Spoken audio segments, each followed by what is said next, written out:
Good morning, good afternoon, and good evening around the world. Welcome back to the channel. My name is Blackjack. As always, today I will be doing another Commander deck tech for you. We're going to be doing a little bit of competitive EDH today, or CEDH. If you're interested in having me put a deck together for you, CDH or casual, I'm looking for any of the following metrics in the comment section: a commander, a bracket, a budget, a theme, and any pet cards you have. So if you're interested, leave a comment and I'll put a deck together for you. I decided to put together Hashaton Scarab's Fist. I was very interested in this card as soon as it came out. I love Esper colors.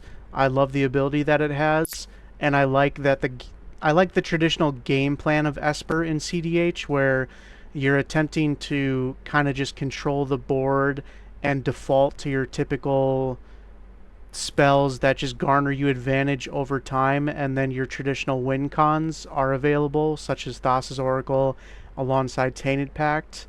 But we also have a cool ability of being multifaceted. So what I really like about Hashaton is you can go the route where you're controlling the game until you go for an early win with Oracle and Pact or Consultation, or you can go the route of discarding a random creature card and then using Hashaton's ability to bring in a really cheap, uncounterable creature. So, you'll see creatures that you don't see in a lot of CDH decks. The biggest hits for me would be Astral Dragon, Consecrated Sphinx, Elishnorn Grand Cenobite, and if you don't know what that does, I will pick one that is in English. So, just simply buffs all your creatures and hurts everybody else, if not kill all their creatures. And then Nezahal Primal Tide. So these are what I would consider to be the four main payoffs for Hashaton. So we can kind of go the direction of this game plan, where maybe we get out a really early Psychic Frog, or we get out an early Ledger Shredder, and we can connive one of these guys to the graveyard, and then, maybe on turn 3, we get a Hashaton, and then we're able to get a Consecrated Sphinx into play, or get an Elishnorn into play, or an Astral Dragon. And remember that these dragons can copy non-creature permanents, so we might just be able to copy 2 Rhystic Studies or something like that. So a deck that I've had a lot of interest in, and something that I have most of the cards for, so someday I might end up building.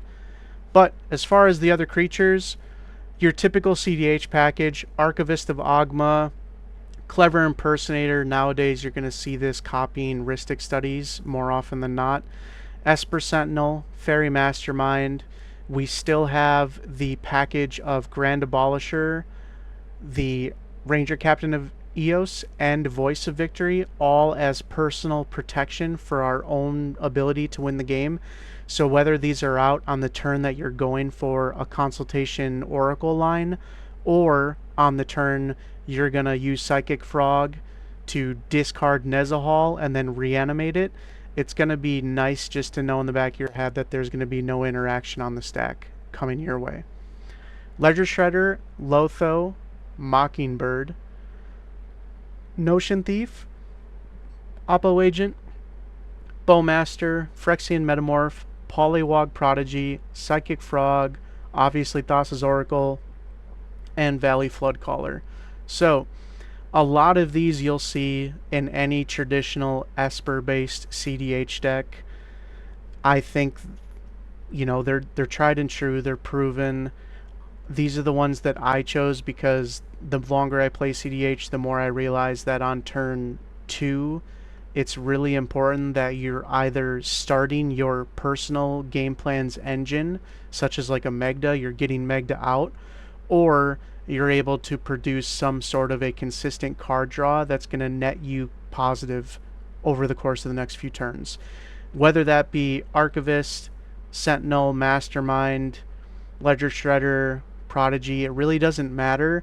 But really by turn 2, you should either be looking to win the game, stop somebody from winning the game, or be able to have a great value engine already set and on the field ready to go. Sorceries, pretty typical: Tutors, Demonic, Imperial. We also have Reanimate, so there's going to be times where either Hashaton's not on the field, or we don't have the mana to activate it, but we're still going to have the ability to reanimate something huge out of the graveyard like Nezahal. And then finally, Toxic Deluge. One of my favorite catch-all removal spells in these colors for CDH. I think it's important to have effects like this, effects like Cyclonic Rift, and even trickling down to something like Chain of Vapor or into the Floodmaw. I love having effects that are just one-off, deal with something as it's happening. But I also like catch-all things like Toxic Deluge and Cyclonic Rift for when board states have gotten so out of hand that these are actively cards that you're going to, maybe tutor up to just kind of reset the game in your favor. Pretty big interaction suite: An Offer You Can't Refuse, Dispel, Fierce Guardianship, Flusterstorm, Force of Negation, Force of Will, Mental Misstep, Mindbreak Trap, Swan Song, and then Silence. Silence is more often than not your fourth Ranger Captain, your fourth Grand Abolisher, your fourth Voice of Victory effect that actually allows you to win the game. But you can also proactively use it to, maybe on somebody's upkeep to anticipate that they're going to try to win the game that turn. You can just shut their turn down. A little bit of ramp in Dark Ritual, and then we have other things like obviously the Consultation, the Tainted Pact lines. We have Deadly Rollick, Enlightened Tutor. Pretty much every CDH deck is that's playing white has Enlightened Tutor, and this is almost always going to be getting, now that Mana Crypt's gone, it's pretty much always going to be getting Rhystic Study. Limdol's Vault, a lot of card digging built into one card. Dovin's Veto, it's nice just to have the I'm going to counter your spell and there's going to be no interaction, no ifs, ands, or buts, nothing else on the stack. This is the end of it. Swords to Plowshares, catch-all removal is always good. Artifact Suite, so we have Arcane Signet, Chrome Mox, Felwar Stone, Lion's Eye Diamond, and remember, Lion's Eye Diamond can be really, really good in a deck like this early. Obviously, you're not always going to want to just go for it, but there might be a time really early in the game where you can get out Hashaton on turn 2, play an LED, and pitch your hand. Like, let's say you've already played a lot of your ramp and a lot of your cards, and you only have 2 cards in hand. One of them's, your Astral Dragon, and one of them's just like a random sorcery or a random instant. You can just say, I'm going to go for it, and pitch those, discard them with Lion's Eye Diamond, and then use that mana with Hashaton to buy one of those creatures back early on. Lotus Petal, Mana Vault, Mox Amber, Mox Diamond, Mox Opal, Soul Ring, couple Talismans, the One Ring, pretty synonymous with CDH at this point, and then Wishclaw Talisman. Enchantments, we're looking at Animate Dead and Necromancy, both as more ways for us to buy bigger creatures out of the graveyard. Copy Enchantment, a lot of CDH decks are starting to adapt to this card and using it as a way to, instead of trying to steal or destroy somebody else's Rhystic Study or Mystic Remora, we're just going to make another one of them.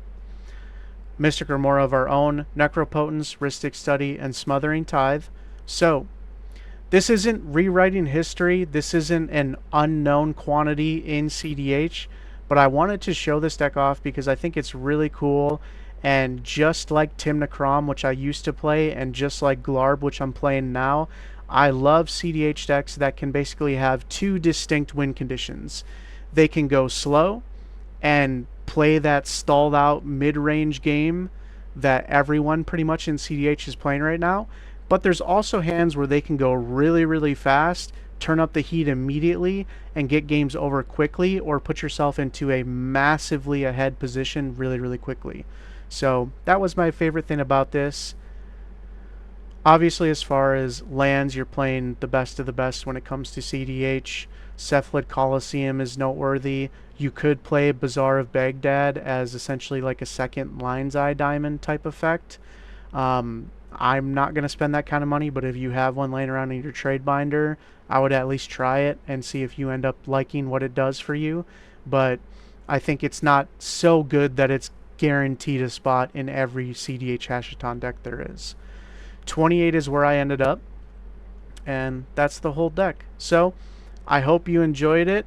I know not everybody's into CDH, but for those who aren't, there's going to be more, casual content incoming, but I am going to start mixing a little bit of CDH in now and again. So thank you all so much for watching, and as always, Godspeed.